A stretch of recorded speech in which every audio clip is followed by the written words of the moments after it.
Lindsay, and this is Sydney. And she's way more tech friendly than me. So she's going to run this part, but we're going to try to use some different slides and keep this interactive. Um, like Renee said, I am the executive director at Radical Life.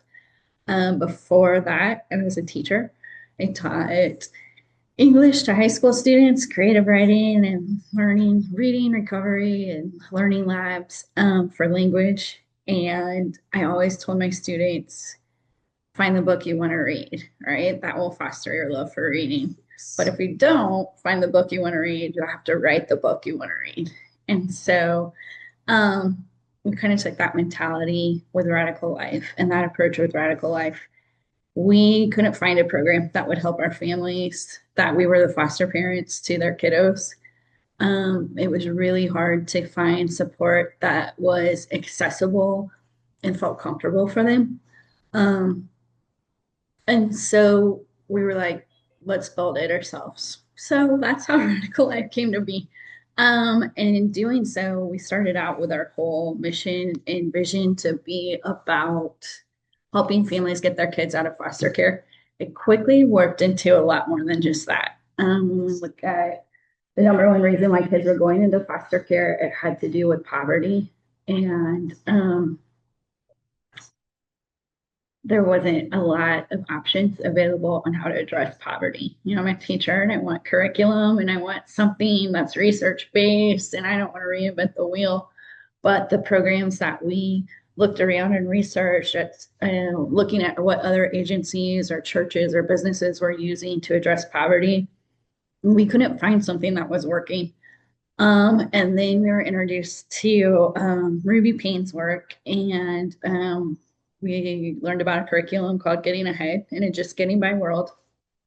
Youth Core Ministries out of Greensburg actually was the one that helped us learn about this and the process of walking through these 11 resources with families. And so we were really excited to find something that worked. So that's the main curriculum we use in phase one of our programming. We use their research and their studies on 11 resources, and we tell families this is a holistic approach to poverty and to getting your kid out of foster care, juvenile justice, whatever we're working towards. So this program that they've written is really awesome. It has 11 resources, and Ruby Payne and Phil DeVoe kind of define poverty as anywhere that you're lacking in resources. So we do talk about finances, emotional health, your mental health, and that's like cognitive. Language, our families rename this. When do we say the F word, right? It's the real answer is never. But we talk a lot about the way you speak to your friend in Walmart when you're shopping is not the way you can speak to the judge in court, right? And just knowing the difference between the two. We talk about integrity and trust, hidden rules of social class, your spiritual health, your physical health, social capital.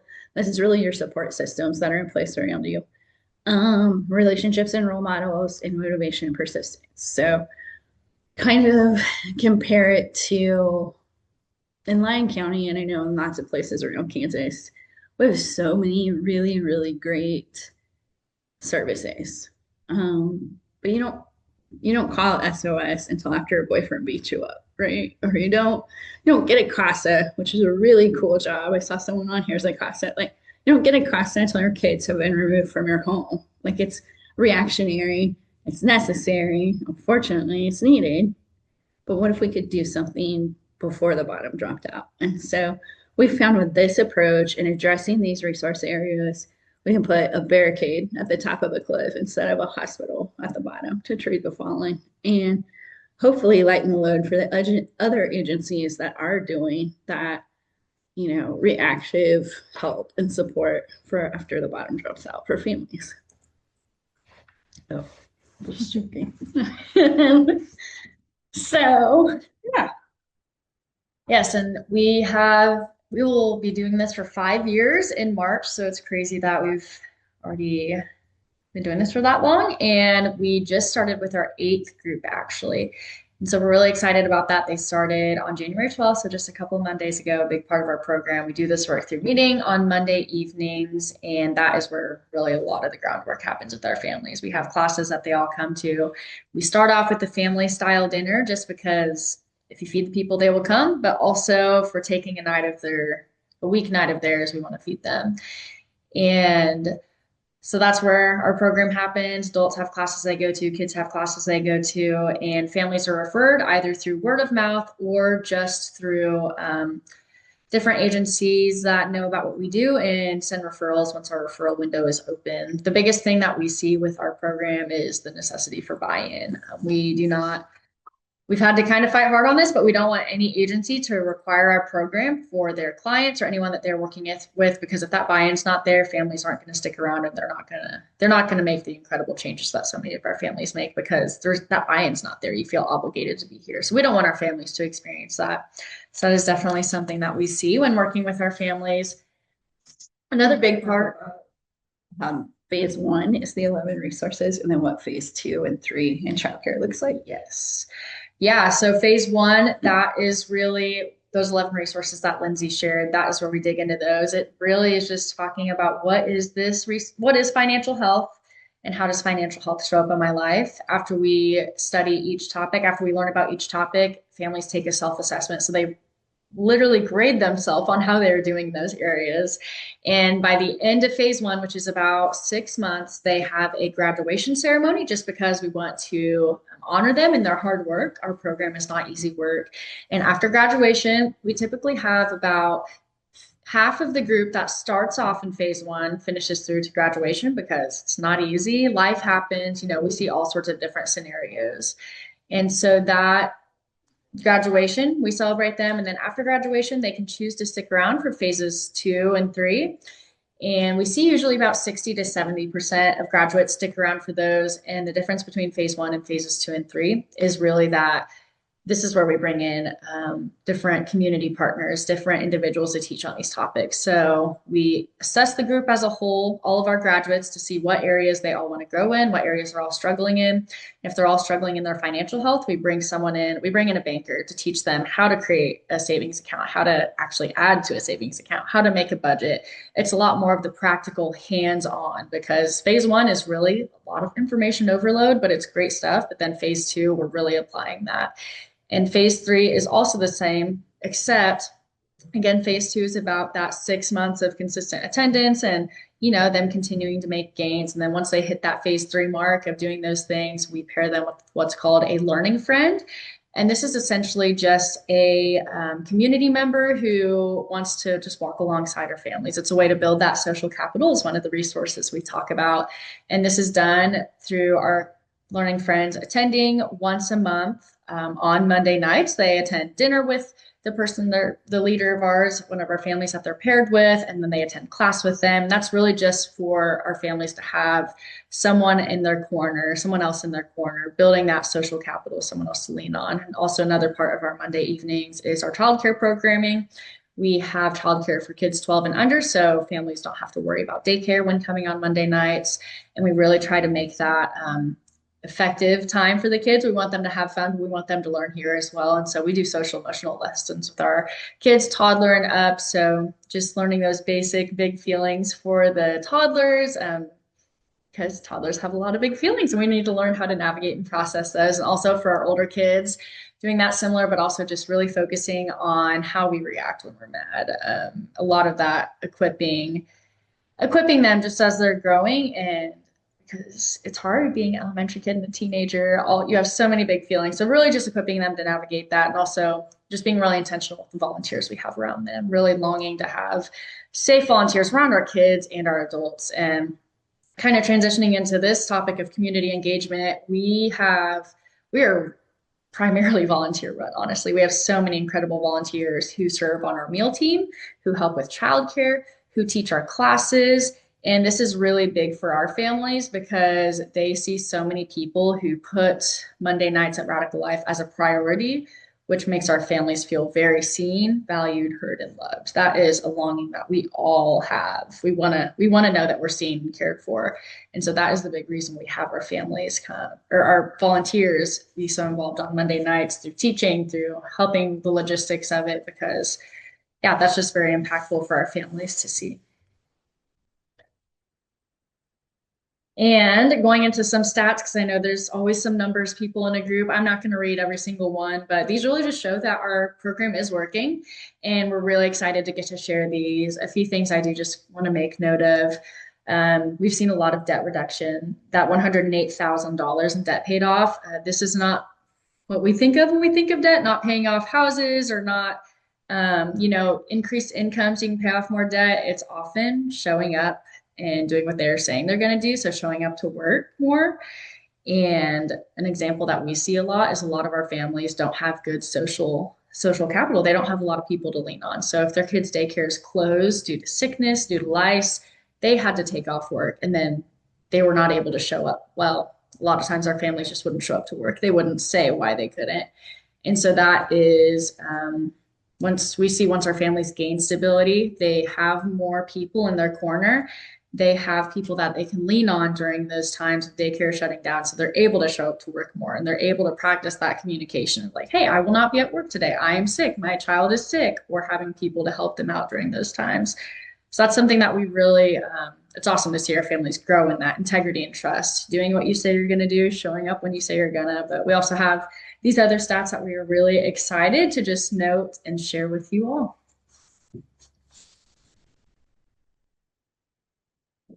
And we share all this, and it's easy to just see the numbers, get excited about that. But these are real families that we're seeing change with, real impact, real resilience that's being built up within our families. We really see that the power of just having someone to support you and walk alongside you and feel seen is life changing for our families. And we see the importance of the bonds that we make with our families. And that's how they're able to overcome trauma and grow in resilience because they were not left alone in their trauma. They had someone there walking alongside them. We really push our families to be better and do better. And one thing we say a lot here is empowerment, not enablement, and also call ups, not calling out, but call ups. And so, an example of this, we don't do any bailouts. That's just not something we do. If one of our families has their electricity bills out and they ask us to pay it, we will say, no, we were not there using your electricity, but we'll bring a nice candle. We'll sit in the dark with you and we'll help you come up with a game plan of what you're going to sell to get your electricity bill back on. So that is something that we really value here because we don't want quick fixes month after month. We want to empower our families to make lasting change. A lot of that strategy is founded in as a special ed teacher for a lot of years and a foster parent for a lot of years. And I have my own kids and I volunteered in churches or worked for churches for the last 25 years, which is hard to believe because I'm only 28. But it is really founded in the fact like that gradual release of responsibility that teachers use, right? Like, okay, watch me do this thing. Now we're going to do it together. Okay, now you're going to do it and I'm going to watch. Yay, right? It's taking the training wheels off. And that's really where the learning happens. So, yes, we love phase one. We love having a curriculum that I didn't have to write and a approach that's awesome to how to address poverty. But then, like Sydney said, that phase two, where we're able to actually build what we want to build, actually grow how we want to grow, and break those cycles for our kids. That's my favorite part. All right. And then the community wraparound, that's us being more hands off and then kind of launching on our own. So Sydney and I actually feel like we have, 23 grown children and we're the biggest soccer moms, right? Like we go to their drug court graduation with glittery signs and balloons, or, we go to an IEP and just sit there with tears in our eyes because this mom is advocating for her kid on her own. Or we go to the doctor's office and we watch, a dad stand up for what his son needs, and we just get to be there. Like it's so cool that they let us do life with them. And so you guys do a lot of life with people and you walk through some hard things with people. So I'm just going to share a little bit about that and how we take care of ourselves and encourage you to do the same in walking through hardships. So, one story that comes to mind for me is working with a lady. She was actually one of our first groups at Radical Life, and she had gotten clean. She had been clean for over a year and a half, and it was so cool to watch her. And she finds out she's pregnant, and she's a little nervous, she's a little scared, um, and she couldn't handle that. And so she did relapse. She got clean right away again, and worked on staying clean. And it came time for the baby to be born. She was going to give the child up for adoption, and had a family picked out, had a plan in place. We were able to create a plan for her and this sweet little baby.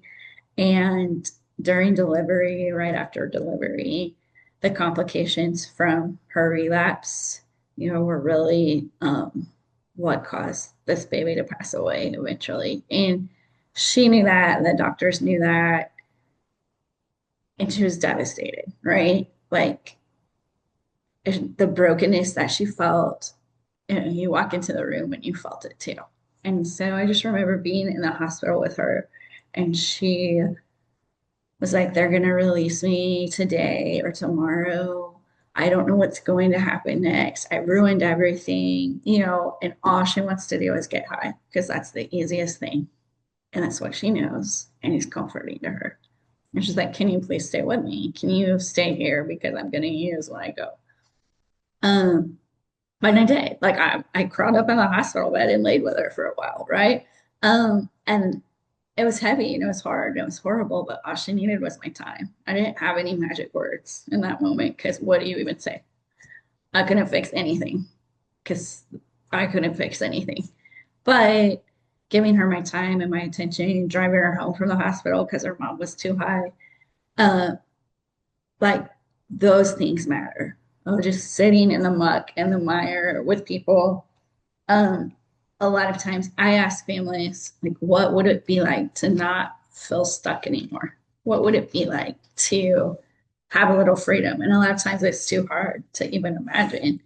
Um, but we try to help them, regulate and calm enough to look forward more than just a few days from now. Like, what can we do? How can we build trust and resilience with you so we can make a plan for the future and stop these cycles?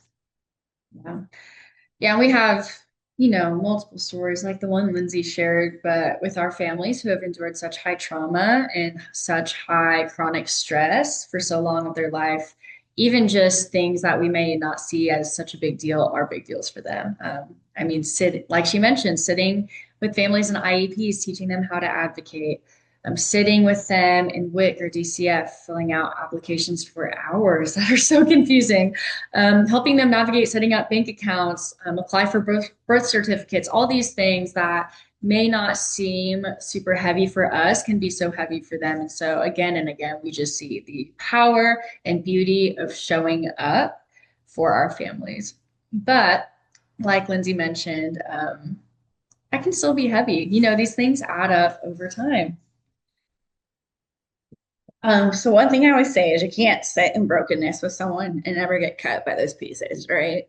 Um, when y'all sit in brokenness and you walk through dark places with people, and there is no shortage of heaviness and hardship in this world. And so today, what we want to spend a little time with you on is how does that heaviness and how do the things you're carrying right now impact you? So just take a minute, think for a second. What's your irritability level like today? Are you annoyed you had to get on this thing? Like, what are you feeling? You know, one of the biggest indicators for me when I know the heaviness of this work is impacting me is my irritability. When you have fights with your spouse, do you lack empathy towards others with lesser problems? I know as a foster mom, I would know the trauma of the kids living in my home, and so when my own kids would be upset about sharing a room or, their plans had to change because suddenly we have to add nap time into the mix or, something like that, I would be so annoyed. Like, You have no idea what this child has gone through. Why are you complaining about a schedule change? That's not a big deal. And writing off really was a big deal to my kid, right? And so I really lacked empathy at times towards them. Um, there's other indicators when we're starting to get their loads starting to get too heavy. So depression, inconsistency, not meeting your targets or deadlines, if you're easily disgruntled. That's just my personality, but if you're uncooperative in your relationships, you have lots of emotional outbursts. There's unreasonable complaints, or you're frequently criticizing, gossiping, or backbiting people at work, your spouse, your friends, your family. If you have extreme mood swings, difficulty eating, difficulty with sleep, lack of concentration, memory loss, poor decision making, or ineffective problem solving, these are all signs that you are running on empty and you need to just pause and take a minute and care for yourself. So, this self-care thing, I'm sure we've all heard about it a ridiculous amount of times. I know I have, but it really is so important. And important that we know what it is and know how to practice it. And the thing is, we cannot, especially with the work and situations that we are all involved in, we cannot avoid stress, heaviness, or brokenness. And really in this world, unless you live in a bubble, but even then you can't avoid it. So the problem is not stress exposure, but it's how we handle the stress. And that is done through practices of self-care. And there are really two functions that self-care serves. Helps regulate the amount of work-related stress that you experience. So sometimes it is stepping back from things, but also it's developing the skills, strength, and support to compensate for repeated traumatic exposure, and traumatic experiences. And so it's also building our coping skills, building how we react and respond and take care of ourselves when we see the hard and heavy every single day.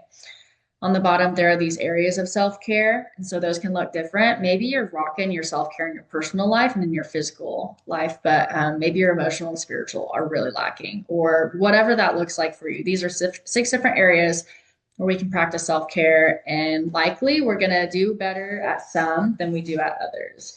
And I do want to remind us that self care, we might hear it and be like, great, I don't have time for that. But it can even be the simple things like, I'm going to turn off my phone 30 minutes before bed so I can actually get good sleep and let my brain calm down a little bit, have some lack of stimulation. I'm going to eat 3 meals a day. I'm going to drink water. I'm going to walk for 20 minutes. These things that we say we don't have time for, but are really simple. And so I just want to challenge us all to think of self-care through a different lens. And On that too, though, you have to remember it's twofold, right? So regulating your stress is just one part of self-care. That's the part most people do. If you don't develop a skill, if you don't strengthen yourself and your ability to handle that exposure, that's still not self-care. You're not meeting the goal. So if you're ever like, my self-care is not working for me, it's because you didn't do both parts, right? So Sid gave some really good examples, eating 3 meals a day, but also learning what foods make you feel fueled and which ones make you feel heavy and tired and making some changes, right? So that's this part two. Going for a walk, awesome. Maybe you need to listen to a meditation thing or a book on tape while you're walking, or maybe you need to take that time and develop your spiritual life and pray or yell at Jesus. I do that. Maybe you need, and so it's not just, we have a lot of families who come through and they're like, self-care is taking a bubble bath. And I'm like, no, that's just good hygiene. Please take a bubble bath. I have to be in a room with you. But what are you doing to develop a skill?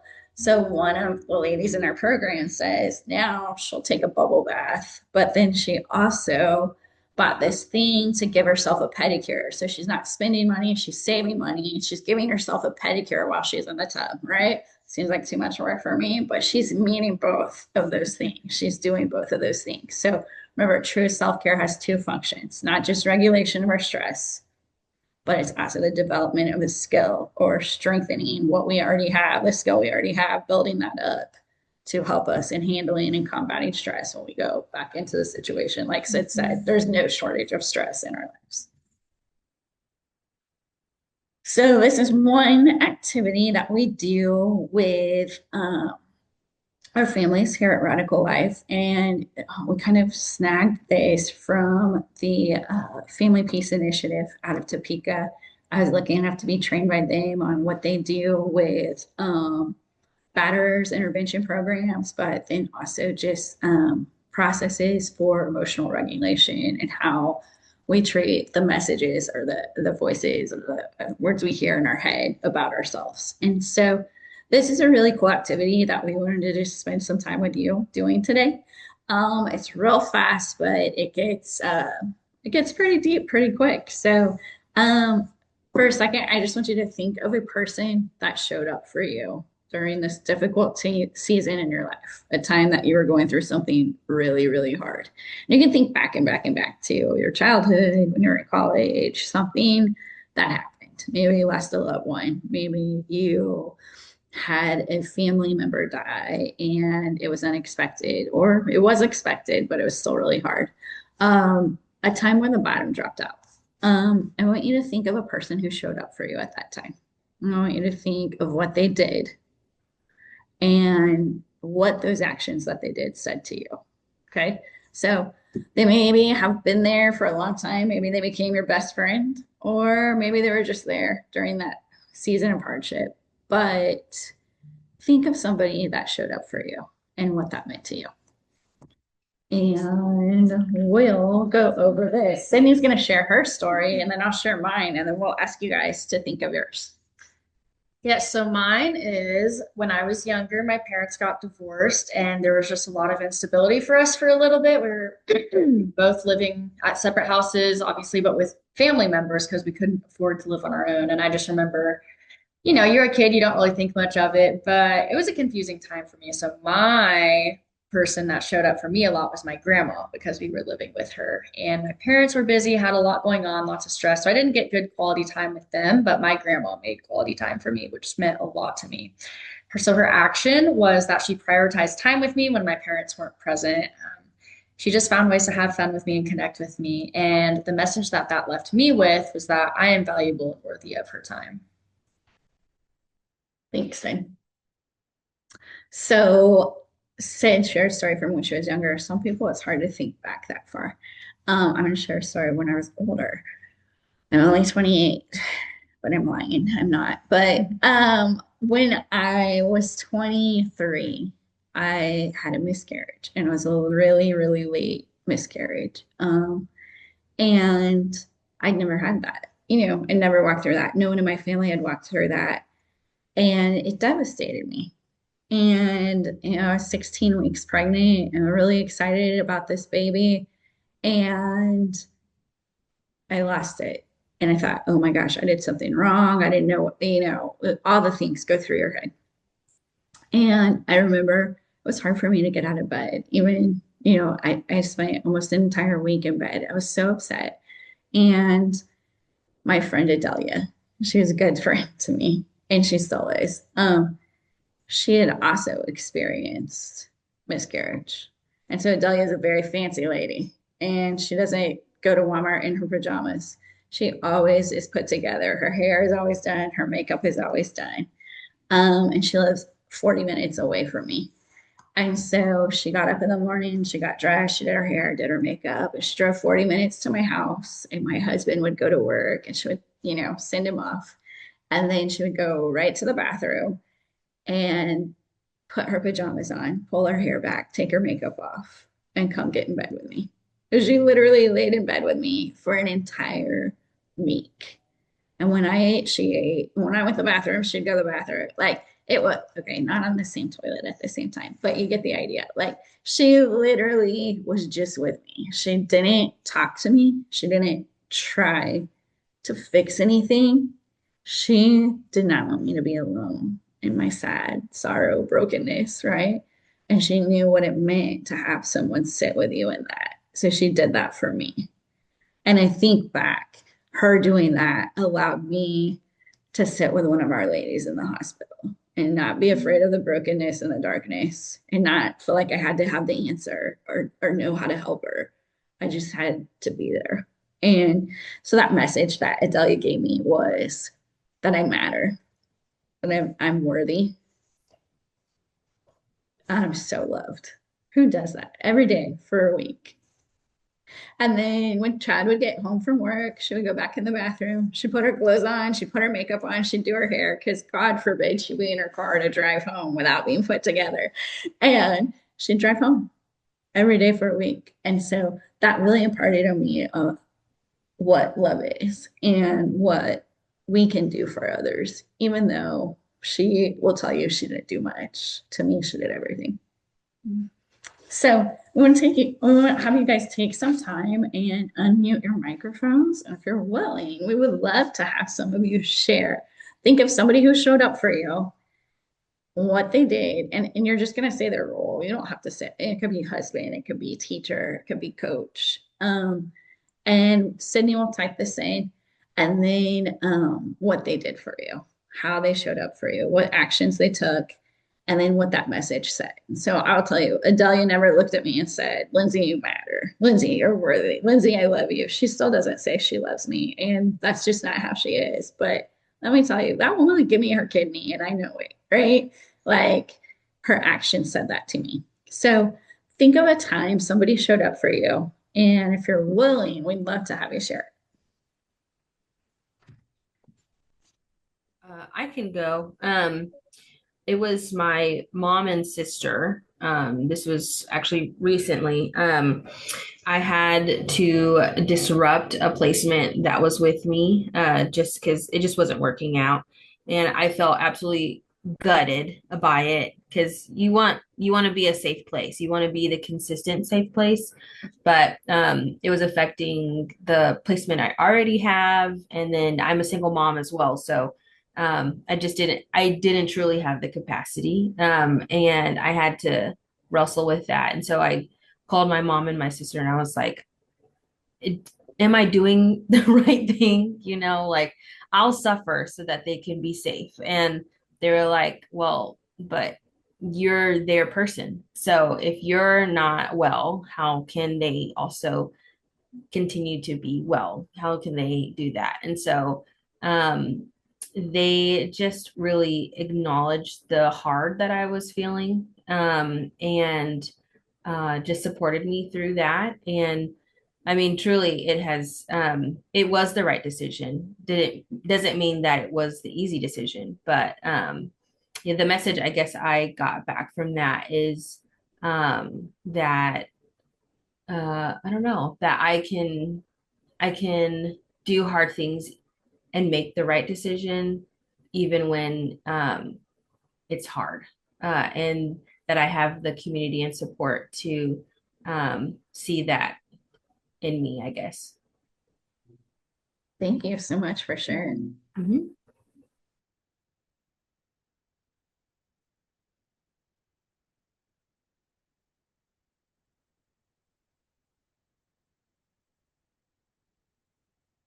Guys, I'm a teacher. I can wait you out.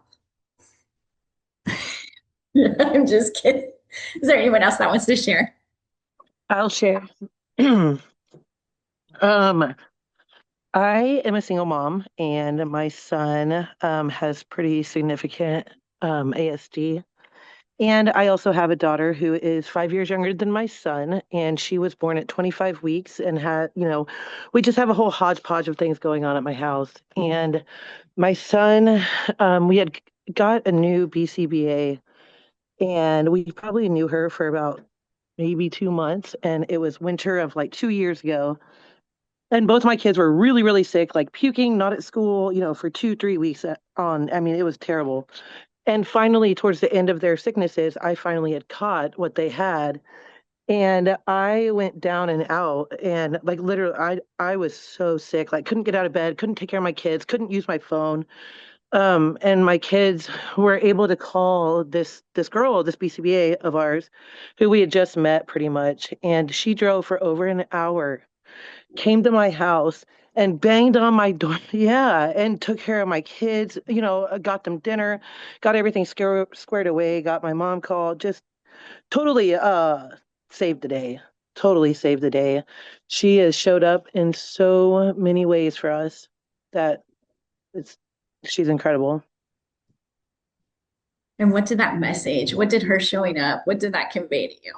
That I have a net to fall into, that I don't have to do it all, that it will be okay. I can get sick. Yeah. That's awesome. Thank you for sharing. Hmm.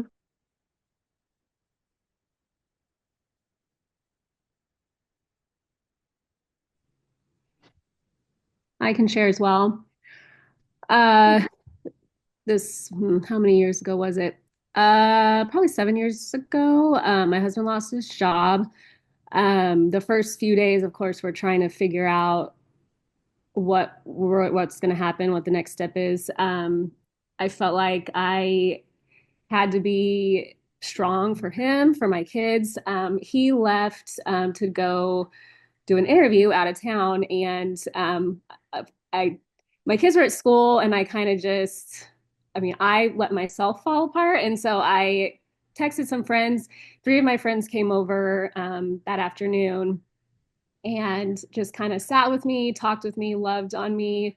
Um, so yeah, I don't know. And the message, I guess, that we were, I guess, part of a community, we were going to be most likely moving and going to be missed.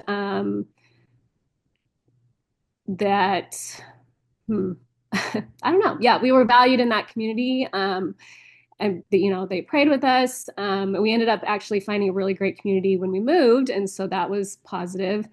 Um, so yeah, it was just a really hard time that my friends were willing to just sit with me and help me get through. Awesome. Thank you, Emily. Is there anyone else that wants to go? And it's hard to share with strangers on a Zoom meet, right? It's fine. But I do want you to think about these things. Who has shown up for you? What did they do? And what was the message that conveyed to you? And here's why this is important, you guys. If you look at this roll column, a grandma, a friend, a mom, a sister, friends, right? Like we don't have our therapists, we don't have our doctors, we don't have, professionals typically in this column. They're just humans who show they care, right? And so sometimes we think we're not qualified to give care. We're not qualified to help be there for people. But if we flip this and I asked you, who would put you on their chart? If someone close to you that you've shown up for was in this room and having this conversation, who would put you there? What have you done? How have you shown up for people? What messages are you giving people? What messages are you giving the foster kiddos you're working with? What messages are you conveying to them? We all have a sphere of influence. We all have people that we are meant to impact. I believe that with my whole heart.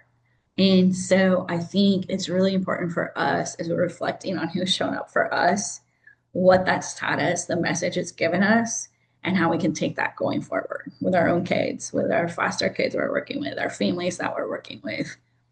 It is hard to care for people. It is hard to sit in darkness. It is hard to walk with broken folks in horrible situations. But we don't have to have the answers. We just have to be present. Our actions will speak, and the messages that we give people won't leave them. One of the things we do with our Radical Life families and helping them with regulation, helping them with self care is, Sid, if your grandma were here right now and you're so stressed out, what would she say to you? What was the message she would give to you? And calm that voice in Sid's head that is, I have way too much going on. Okay, last week, she had a flat tire. And I just walked in and I was like, Sid, your tire's flat. You cannot drive on that. And her whole face, her whole demeanor fell because she's 24 almost next week. When's your birthday? It's coming next week. Yeah. So yeah, she's young and she's married and she's doing her master's degree and she's working and she really just doesn't need a flat tire, right? And it's annoying and it's expensive and it's frustrating and it's time consuming. But if we can be like, okay, but if your grandma was here right now, what would she tell you? What would she say about you? Quit being overwhelmed by the stress of all this. What can we do to take care of it? You know what? She don't even have to pay for her flat tire. The tire company here was like, what? She works for Radical Life. You guys are awesome. It's free, no charge. Like, And it's just another confirmation. Like, the messages we give people stick with them, and it's something they can cling to when they're going through a hard time. So kind of just wrapping up what we've been talking about today, we of course don't want to leave you all without resources, because it's great that we talk about all these things, practicing self-care, practicing regulation, but there's nothing I dislike more than when I go to something like this and then I'm like, okay, but what do I do about it? So I wanted to give you all some resources, and I'm not going to go through and talk about each and every one because we have quite a few on here, but these are resources for grounding and just kind of co-regulation, self-compassion, self-care planning, and more. So 2 full slides of these, and you will also get these slides sent to you. So if you're panicking, trying to take pictures, you'll get all this info. But I just want to remind you all and myself and Lindsay, just a reminder that we cannot pour from an empty cup, and it really matters how well we take care of ourselves. Your steadiness, safety, and presence do matter in the spheres of influence you're a part of and the kids you are showing up for. Taking care of yourself is taking care of the children and families you serve. So something I have to remind myself of is if I'm only 20% filled, that's all the people around me have. And once it gets pretty low, what the people around me get is pretty low quality. I want to love them better. I want to serve them better. So just a reminder for all of us here today of the importance of that. Again, just wanted to thank you all for having us on here. We love getting to talk about this, and it's good to remind ourselves of it as well. And yeah, we appreciate your guys' time. And if you have any questions, we would love to answer any of those. I don't know if you have anything else. Yeah, I think whatever questions you have, let us know.